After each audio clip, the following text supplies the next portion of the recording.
3 Sekukuni. Let's go!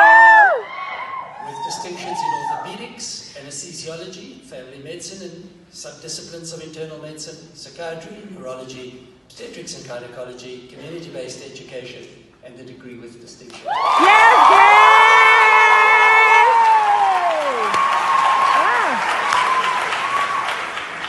Dr. Zadiki, September, receives distinctions in surgery, orthopedics, urology, family medicine, internal medicine subdisciplines, psychiatry, community obstetrics, and the degree 70% or more.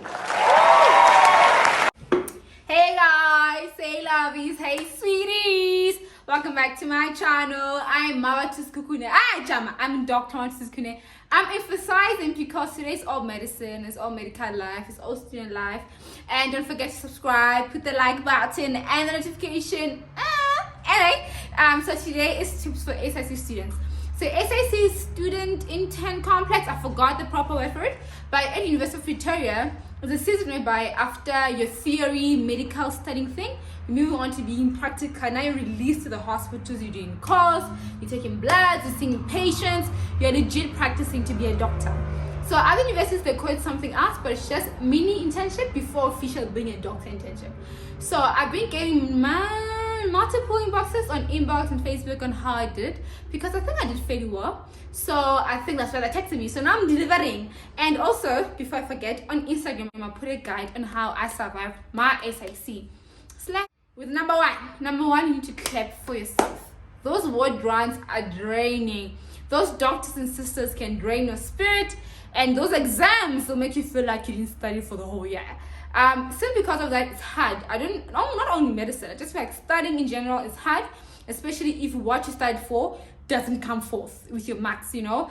So firstly, you need to affirm yourself, clap for yourself, believe in yourself, and tell yourself every day that you're not there for a mistake. You have been placed by God for a good reason, for a purpose, and you should celebrate yourself.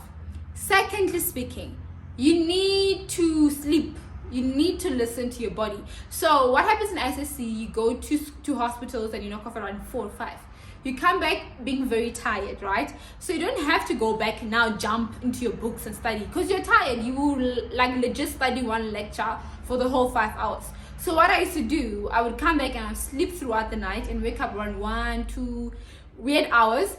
And when I studied that time, I would capture a lot of information, simply because of I'm more relaxed, I'm more refreshed, and I have no distractions. It's quiet, everyone's sleeping. I feel like I'm alone in the world. So it's quite nice, and I know that I will finish more stuff compared to me studying when I'm tired and just doing forever. I hope it makes sense. So number one, care for yourself, affirm yourself. Number two, respond to your body.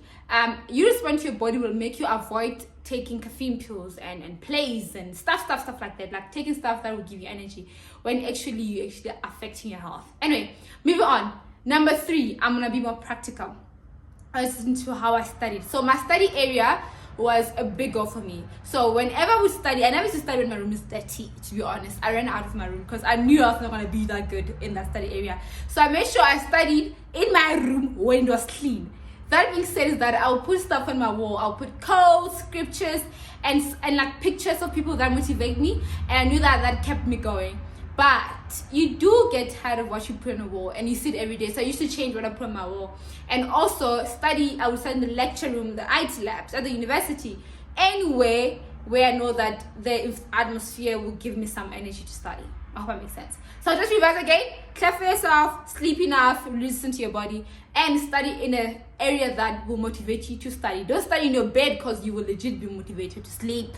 Anyway, moving on. So how I legit studied was, I used to watch a lot of videos, osmosis videos, because I hate writing. I can't write. My handwriting is bad either way. But what I used to do was watch videos, and I'm very artistic. I like drawings and stuff. So osmosis, they would draw the human body, they would draw the liver, they would draw the kidney. They would explain every topic in detail, like how you diagnose it, the signs and symptoms, how you treat it, how you investigate it. They'll go through all the shenanigans. So I would watch a video before I studied any lecture. I would do an anemia thing. So I would watch a video on anemia, and they'll give me different types of anemia. Then I'll open the lecture slides with 50 slides, but I would go through the 50 slides first because I already obtained the knowledge through the video, which is like only 10 minutes. Then after that, I'm not done, honey. I would watch another video, or I'll watch the same video. I would do that because I'm repeating Me repeating the same thing 3 times, I retain it. So if someone asks me something about anemia 4 years from now, not even 4 years, like 4 weeks, 4 years, whatever time it is from now, I'll be able to remember the basic knowledge. Unlike me just studying for short term and not remembering things. I hope that makes sense. So that was the first thing that helped me a lot. And also studying before lectures. So if I know that tomorrow the lecture I have is on cardiac failure or it's on kidney cancer or something, I'll watch a video again. And I don't have to study. I just watch the video. It would be 5 minutes, 10 minutes. So tomorrow when I go to the lectures, I'm more interested. I can even interact and I'm more awake. Because believe me, if you go to a lecture room, number one, sometimes you get sleepy, you get tired, and you're lost from slide number 1. So you will never catch up. So the fact that you watched the video the day before, now when you're in the lecture room, you actually remember stuff from the video you watched previously. So when you go back home and you study, and you watch a video again, you actually did the same topic 5 times without you realizing it.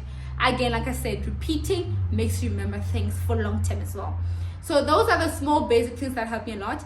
And I feel like I don't want this video to be long. But one thing you should always keep is your friends. So I have a lot of friends. I have friends who wanted to get cooms. I had friends who just wanted to pass.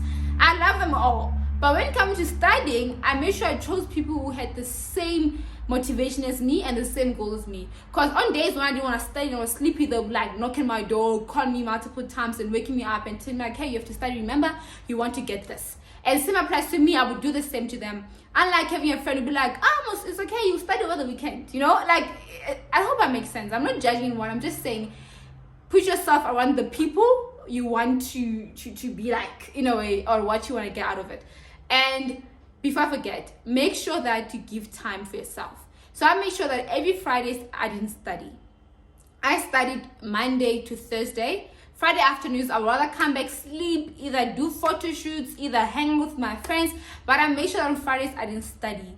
And on Saturdays, I just did my hobbies. Reason being, and how I made it happen is that I made sure that if I come back on a Monday, I must finish my Monday's lectures. On Tuesday, I must finish my Tuesday's lectures. Because if I didn't finish it, I carried on. It don't get Monday and next week, I'm studying last week's work. And that's what you don't want, because you'll be studying forever. So you want to be able to like take a break and forget about medicine and come back to yourself and give yourself time. Okay, I think I'm done. Anyway, I'll just summarize. Clap for yourself. Listen to your body sleep if you need to sleep.